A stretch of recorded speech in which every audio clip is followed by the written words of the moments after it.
November 10th, 1955. The merchant vessel Tuvalu is crossing waters north of Fiji when its crew notices something on the horizon. A ship, drifting sideways through the Pacific, listing heavily to port, partially flooded. No lights, no signal, no movement on deck. The Tuvalu pulls alongside, several men board. The abandoned vessel is the MV Joyita, missing for more than 5 weeks. Her radio is switched on, tuned to the International Maritime Distress frequency. Her electric clocks have stopped at 10:25. Her dinghy is gone. Her life rafts are gone.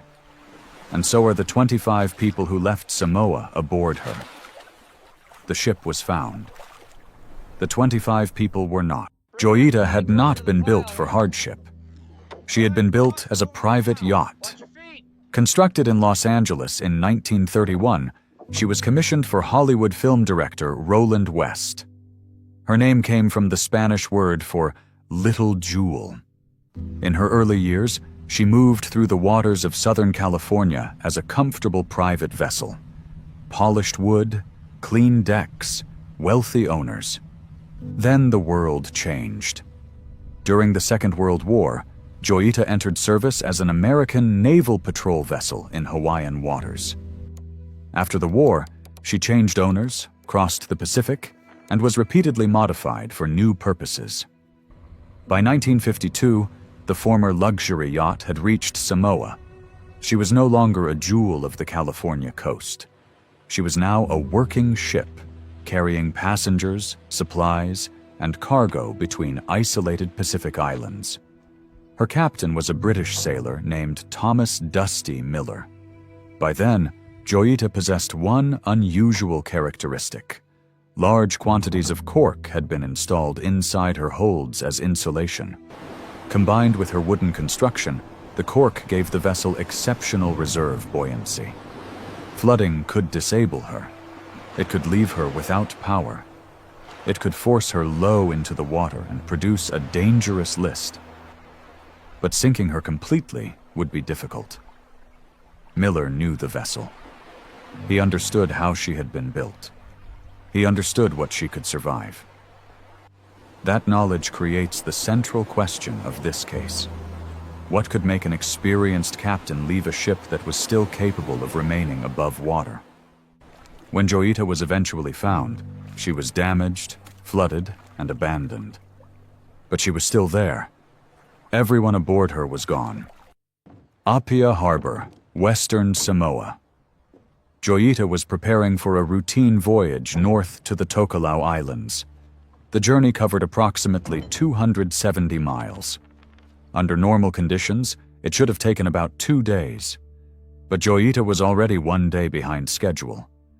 A fault in the clutch mechanism of the port engine had delayed her departure. By the morning of October 3rd, only one engine was operational. Miller chose to continue. 25 people boarded the vessel. 16 were crew members. The remaining 9 were passengers. Among them were a government official traveling on administrative business, a medical officer carrying supplies needed in Tokelau, and 2 children. The cargo was ordinary. It consisted of flour, rice, sugar, building materials, and empty oil drums. Approximately 4 tons of supplies were being carried to remote island communities. There was no expectation of danger. No storm was waiting beyond the harbor, and no warning had been received. At approximately 5 o'clock in the morning, Joyita moved away from Apia. The coastline slowly disappeared behind her. She was expected to arrive within 48 hours. 2 days passed. Joyita did not appear. When Joyita failed to reach Tokelau, officials sent word back to Samoa. There had been no confirmed radio message, no reported sighting, no indication that the vessel had altered course. The Royal New Zealand Air Force was notified. Search aircraft began covering enormous areas of the South Pacific. The reported search zone extended across more than 100,000 square miles. Aircraft crossed the expected route. They searched the surrounding islands. They scanned open water for anything that did not belong there. An oil slick, a section of timber, a floating container, a life raft, a body. They found nothing. The search produced no confirmed trace of the vessel or the people aboard her. Days became weeks. For the families, there was no wreck to explain the loss, no survivors to describe an accident, not even debris to prove that an accident had happened. Joyita had left port and disappeared into open water. For more than 5 weeks, the Pacific gave nothing back. Then, on November 10th, the crew of the merchant vessel Tuvalu saw a shape on the horizon north of Fiji. At first, it was only a dark line against the water. As they approached, the shape became a ship, low in the sea, waterlogged, listing at a severe angle. The name on the abandoned vessel was Joyita.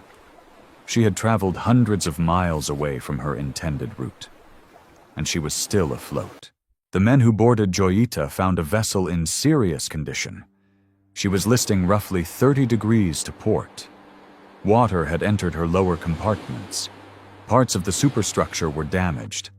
The vessel had lost propulsion and control, but the cork and wooden hull had done what they were capable of doing. Joyita remained on the surface. There was no one aboard to explain why. Investigators began documenting the scene. The auxiliary radio was switched on. It was tuned to 2,182 kilohertz, the international maritime distress frequency used by ships in an emergency. Its position suggested that someone may have tried to request assistance, but the radio system carried a hidden defect. Damage in the antenna cable had reduced its effective transmission range to approximately 2 miles. In the open Pacific, that was almost no range at all. A distress transmission could have been sent. Unless another vessel happened to be extremely close, it was unlikely to be heard. Nearby, the ship's electric clocks had stopped at 10:25. No one could establish whether that meant morning or evening. No one could establish the date. The clocks preserved a time, but not the moment it represented. The ship's dinghy was missing. 3 Carly floats, basic circular survival rafts, were also gone. Yet life jackets and other pieces of emergency equipment remained aboard. In the deckhouse, investigators found a medical bag. Medical instruments were present. So were blood-stained bandages. They suggested that someone may have received treatment for an injury. But the evidence could not identify the patient. It could not reveal the cause of the injury. It could not establish whether the treatment was connected to the disappearance. Other objects were missing: the ship's logbook, the sextant, additional navigational equipment. A substantial portion of the cargo could no longer be accounted for. Each missing item appeared to suggest preparation. The navigational equipment could have been needed away from the vessel. Cargo may have been moved to reduce weight or provide supplies. The rafts may have been launched. But none of this established exactly what happened. No one knew whether the 25 people had left together. No one knew whether they had left willingly. No one knew whether the ship had been abandoned immediately after the mechanical failure, or much later. The evidence preserved the result. It did not preserve the decision. In February 1956, a formal commission of inquiry met in Apia. Its investigators could not question the captain. They could not question the engineer. They had no testimony from passengers. They had only the condition of the recovered vessel. From that evidence, they reconstructed a probable mechanical sequence. The failure likely began inside the engine room. A damaged or corroded pipe in the cooling system allowed seawater to enter the vessel. The leak may not have appeared catastrophic at first, but Joyita had sailed with only one functioning engine. Her pumping system was unable to remove the incoming water effectively. As the bilges filled, the working engine came under increasing strain. Eventually, propulsion would have been lost. Electrical power followed. Without power, the pumps stopped. The vessel lost steering. The weight of the water pulled her progressively farther to port. For anyone aboard, the situation would have looked severe. The floor beneath them was tilting. Water was rising below deck. The engine had stopped. The radio appeared unable to reach anyone. The ship was drifting beyond its intended route. Under those conditions, launching the rafts may have seemed like the only remaining option. But there was a problem with that explanation. Dusty Miller understood Joyita's buoyancy. For a captain who knew that his damaged ship could remain on the surface, abandoning her would have required a reason greater than the danger of entering small, open rafts.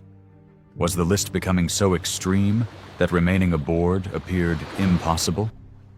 Had someone been injured? Had Miller lost control of the situation? Had the people aboard misunderstood the condition of the vessel? Or had something happened that left someone else making the final decision? The inquiry could explain how water entered Joyita. It could explain how she lost power.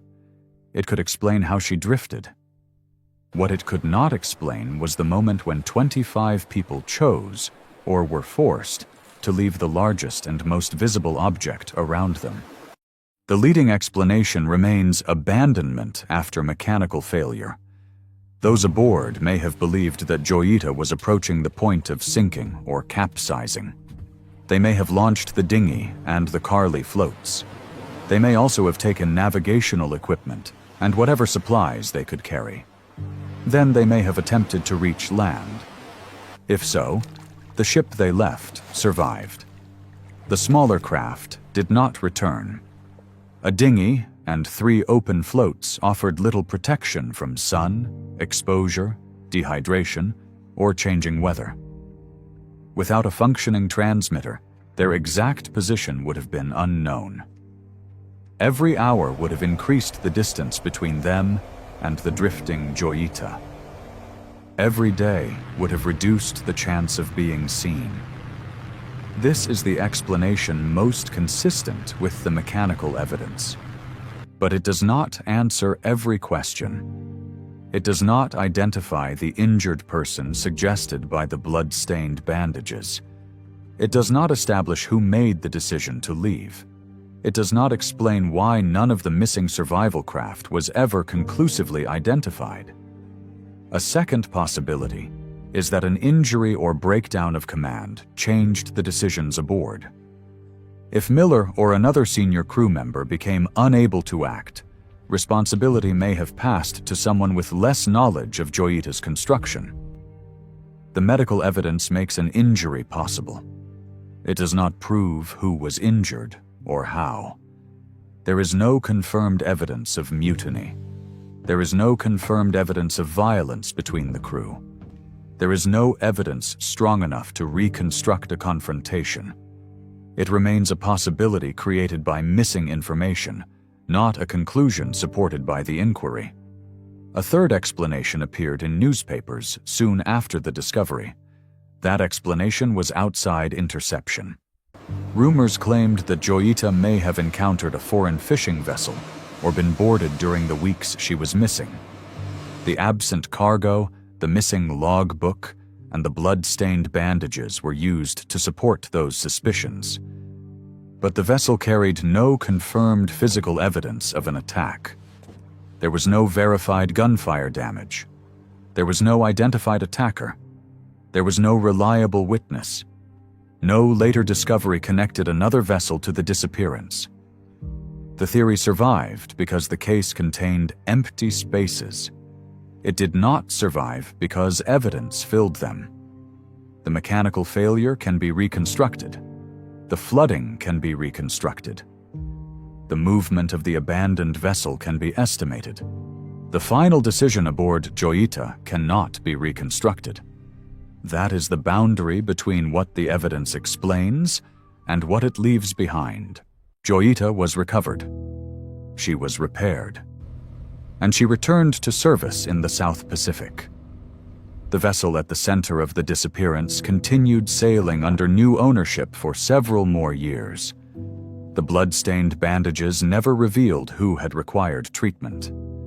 The missing logbook was never recovered. The dinghy and Carly floats were never conclusively identified. No body from the 25 people aboard was found. Thomas "Dusty" Miller disappeared with his passengers and crew. So did the answer to the most important question. What made them leave? Joyita survived the flooding. She survived the loss of power. She survived more than 5 weeks adrift. Everyone aboard her disappeared. The vessel returned. The 25 people never did. Welcome to another Mystery Minute. Can you solve this magic? Like and subscribe for more.